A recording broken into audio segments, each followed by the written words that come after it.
Hamdi të konë Allahu Gjeleshanuhu, salavatët tona qofshin bi Muhammedin sallallahu aleyhi wasallam. Gjematin dërshëm, Allahu Gjeleshanuhu na I ka dhanë gjithë këto të mira. Edhe nëse mundofmi ti njehim, ti numrojmë sa të mira na ka dhanë Zoti, nuk do të arrim në fund ti përfundojmë dhe ti njehim gjitha të mira që I kemi. Dhe Allahu Gjeleshanuhu të mirat I krijoi për njeriun. Por Allahu Gjeleshanuhu na ka vëndu regula dhe ligje që të na sprovojë e cili do t'je se I ndëgjum ndaj urdhnave të Zotit, e cili nuk do t'je se I ndëgjum. Ka disa gjëra të cilat Allahu Gjeleshanuhu I bani të ndalume. Ka disa gjëra të cilat Allahu I bani haram për ne. Disa gjëra janë haram edhe për burrat edhe për gratë. Po ka disa gjëra të cilat janë të ndalume vetëm për burrat. Ka gjëra të cilat janë ndalume vetëm për gratë. Për shembull, gruaja në periudhën e menstruacioneve ka të ndalume ta preke musafin, të lexojë prej musafit, ndërsa burri nuk e ka. Nga ana tjetër, burri e ka të ndalume të mbaje allton, kurse gruaja e ka të lejume. Pra Allahu Gjeleshanuhu ka vëndu disa rregulla që kërkon prej neve të respektojmë ato rregulla. Dhe kur jemi te çështja e arit, alltonit pra për burrat dhe mundafshin, e kemi hadithin e pejgamberit ton sallallahu alaihi wasallam, I cili një ditë dol para xhamatit dhe e mor mundafshin në dorën e djathtë dhe një allton në dorën e majt dhe u ngrit para xhamatit dhe u tha Allahu Gjeleshanuhu që këto dy sende I ka bo haram, tha, për burrat e umetit tëm, e I ka bo halal për gratë e tyne. Pra mundafshin, që është material prej cilit prodhohen tesha, dhe alltonit për burra, pra është haram. Nuk I takon një burrit musliman, një djalit musliman të mbaje sinxhir alltonit. Nuk I takon një djalit musliman të mbaje kolluk alltonit, të mbaje unaz alltonit. Mos folim për vëth, se kanë zonë disa mundohen të bohen evropian dhe mundohen të përngjajnë gjitha sendet evropianve. Po inshallah ta'ala zbim në deregjet imitimit hujve deri në shkallë. Pejgamberi alayhis salam tregoi se këto janë haram për umetin ton, për burrat e umetit ton. Nuk guxon djali musliman ta barte arin, alltanin, pa marrë parasysh se çka është ai. Edhe gotët, edhe lugat, edhe enët të cilat janë prej arit, I ndaloi pejgamberi alayhis salam që të ushqehemi prej tyne. Në një hadith tjetër, pejgamberi alayhis salam e pa një djalë me unaz të alltanit. Dhe pejgamberi alayhis salam çka I tha? Nëse ndënjani tha don ta vej, tha një gaz xhenemi, tha në dorën e vet, let vejnë, tha unaz alltanit. Pra let ta dije se ajo është e vu një gaz të xhenemit me veti. Ajo është e pregadit një gaz xhenemi për vetin e vet. Dhe pejgamberi alayhis salam me këtë xhamat na bani me dije që ne të largohemi nga këto gjëra. Nuk I takojnë muslimanit të mbaje ari.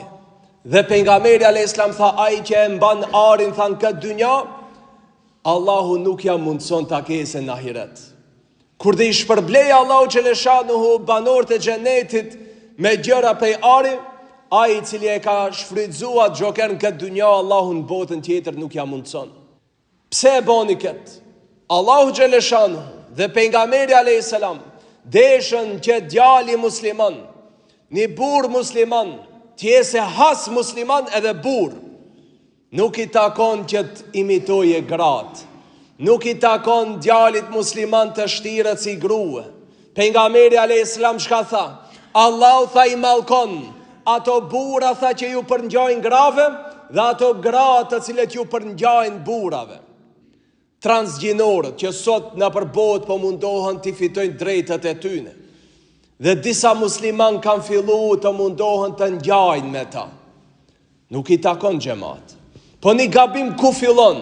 Pak fillon edhe te prindi, se çdo herë fajin mat xhamat e ka edhe prindi. Se prej vogël shkon djalit djagjiun e një sinxhir të altanit, djagjini unas të altanit. Po djalëve pse i blen altan? Ndash në takese. Edhe pastaj ai rritet duke e pa, thot, po unë kam sinxhir, baba ma ka blej, kur njerë së më ka thonë se s'bon. Edhe ai duke u rrit, ai rritet me atë mentalitet se ajo nuk është kur gjë. Edhe vazhdon ta praktikoje gjatë gjithë jetës, ndoshta nuk di bere në vesh se pas ka bo një haram gjatë gjithë jetës. Duhet prindi, prej vogël disa sende vladit vetë që mësoje. Prej vogël duhet t'i kallëzoje do gjana. Jo t'ja bleje ai. Shkon nana, t'ja bleje vajzës vogël, prej e vogël miniqin, se po jetë pa e mësu miniqin. Shamin s'ka kush t'ja mësoje, se miniqin ka plot shejtana që ja mësojnë. Mësu mërzit për atë. Të mirën s'ka kush t'ja mësoje. Atë keqën, plot mësu s'ka që ta mësojnë. Shejtana ka plot. E xhamat, këtu është ajo problemi që duhet ta adresojmë problemin çdo herë. Duhet si prindër të jemi të kujdesshëm si i edukojmë vladin ton. Prej në vogël duhet t'ja tregojsh halalin dhe haramin. Prej vogël mësoje kur ta lype një sen, thuj kjo s'bon. Që ta dije se është gabim. E nësaj ma mbas e bon, përgjegjësinë e ka vet, ama nëse ti si prind s'ja ke mësu, ta dish se pjesë të ati gjynahit, ati e vladit, e ki edhe ti. Se ti e ke drejtun qatë drejtim. Jemi fiksu xhamat si popull mbas altanit. Blej altan, merë, bon darsëm, a e dini se sot xhamat të rrit e kajnë gajle si dhe martohet, pse? Se si dhe e bëj darsman edhe si dhe blej altanin. Dy gjana që as Allah s'ti lip, as pejgamberi s'ti ka lip. Ama që ja kemi ngarku vetit ton. Ja kemi bo borç vetit ton. Pejgamberi alayhis salam darsëm ka bo shumë thjesht. Me 10-15 vete i ka thirë e ka bo një darsëm. E u kry. Ama në bosët nësë në rrim pa i thirë 5-600 vete.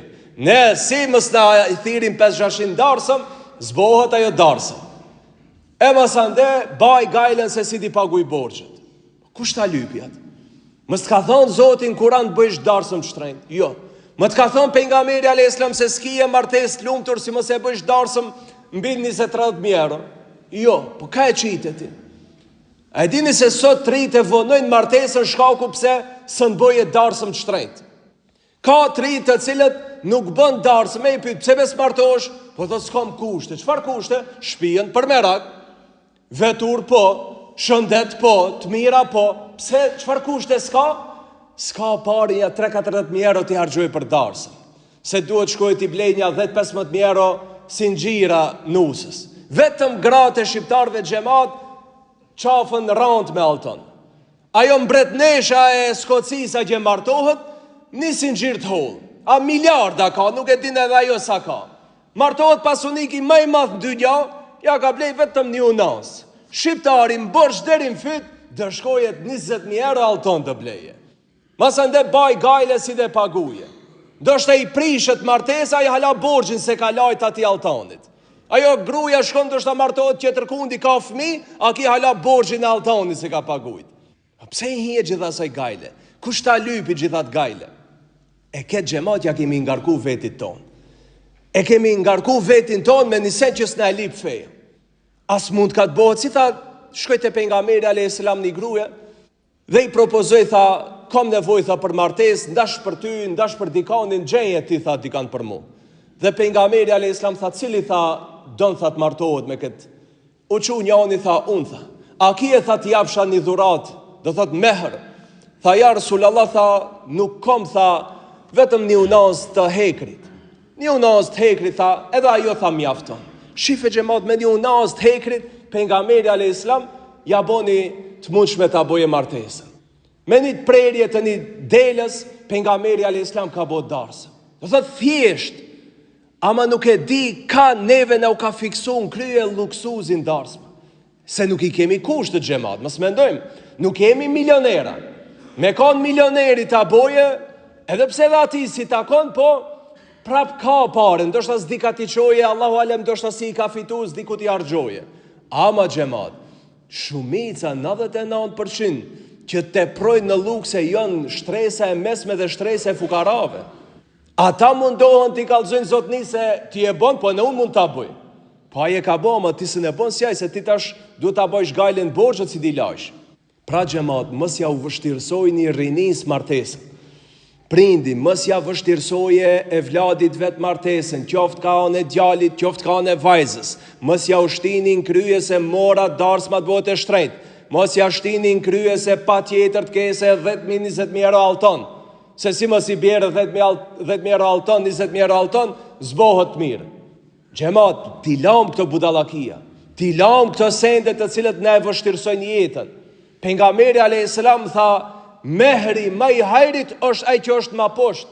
Pse e përmendi këtë? Që mos e vështirësojnë martesën të rit. Që mos ju vije rand tash duhet i rivi ta mbaje gajlën duhet shkojnë në Gjermani ose në Zvicër, të punojnë një vjet 2 për gjithë për darsë. Para mendoje 2-3 vjet të harxhoje për t'i harxhu për një natë xhamat bëhet fjalë. Kush ta lypën kë? Pse i shtin vetit gajle kot e kot? Dhe xhamat, nuk e thom se duhet bëhet me të hikme, po duhet që të hunxhësh si prind edhe të bësh muhabet me shtëpinë tënde. Edhe pse e di se ai komandanti i madh, ai vërhoven komandanti i shtëpisë, ai nuk le, ai është pak problem ta bindish, po mundo, ka dal. Do thot, ose ajo vërhovni komandanti kur thotë ja, mora ne ta bëjmë si e ka bëu këtë qerët, thuj, që këto 3.000 euro unë i kom, bone ti 50.000 euro tash. Unë që këto i kom 3.000. Nis ti bojet 50.000 euro darsëm. E pja asaj parët. Që ato vërhovni komandantët e kanë zët buri që u thote jo kësi darsme. Ato kanë qef, ato ta marin, thuj që këto unë i kom, hajt bojet ashtu si ti bëjsh. Sa jo ka qef të shtje ty më borsh. Do thot që ti atë borsh të mës mund të shtalajsh. Edhe për shka? Për nisen që s'ka garanci. Sot xhamat, martesët nuk kanë garanci. Për para s'kan bot darsma të shtrenjta, para 50, 60, 70 vjetëve, nuk kan bot darsma të shtrenjta. Ama që ato ja kan vlejt, edhe me e bon që ato ja kan vlejt se kan det martes deri në fund. Edhe nësa i ka harxhu, po i s'ka harxhu në atë ko. Ato e kan bo me që ato kushte që ka i kan pas, ma mirë i kan bo, janë knaq edhe në fund martesët deri te kan vdek bure gruje.